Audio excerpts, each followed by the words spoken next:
In this video I'm going to look at some data that is typical of a metal. That is to say that a metal often has an oxide at the surface, and we can measure the oxide signal and separate it from the metal signal using a peak model. Now the question is, can we actually draw any conclusions from a peak model such as this?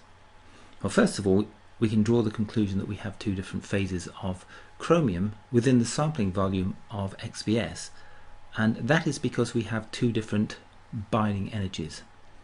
And because we have different binding energies and peak shapes, it's quite clear that there are differences between the oxide and the metal, and both exist within the sample. However, the proportion of intensity measured as oxide compared to the metal, this is far less easy to interpret.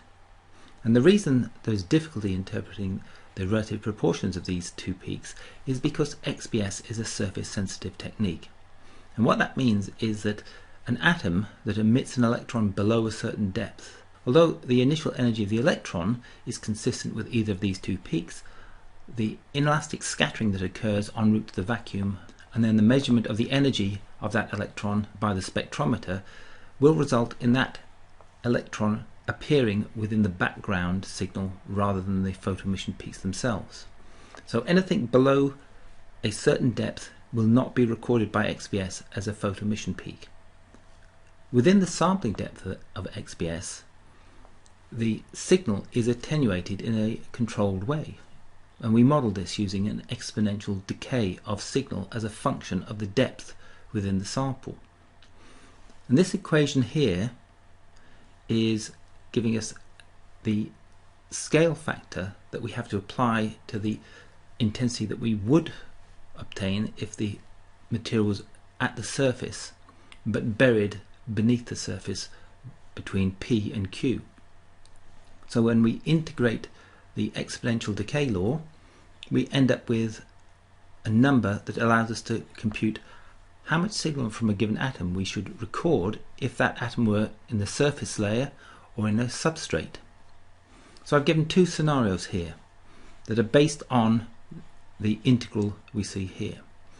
If the metal were at the surface, but we have a unit depth of the metal layer compared to 2 units of the oxide, where 3 units represent the sampling depth of XPS, then if the metal is at the surface and the oxide is below the metal, even though we've got twice as much oxide as we have metal, the result from XPS would be twice as much chromium metal signal than the chromium oxide signal. Similarly, if we look at the scenario where the oxide is at the surface and the metal is buried beneath, again in the ratio 2:1, the result would be 10 times as much oxide signal compared to the metal. Now I'm making an assumption there that the density of the chromium within the oxide and the density within the metal are identical. That's not true. But if it were true, it certainly illustrates how the relative proportions of metal and oxide will differ significantly depending on the position of the metal and oxide within the surface layer. So to compare the proportions of an oxide to a metal based on signal is quite a difficult thing to do, not least because the oxide is almost certainly ill-defined in terms of the relationship of chromium to oxygen, which we would also need to know if we wanted to assess the relative proportions of the oxide to the metal. It's quite difficult to know what the oxide actually is in the native oxide. Here we have an example of a chromium foil that was measured, the as-received surface, produced a shape which we associated with chromium bonded to oxygen. After we've sputtered for a period of time with helium ions, then we end up with certainly an oxide shape, but it is a different shape from the original one.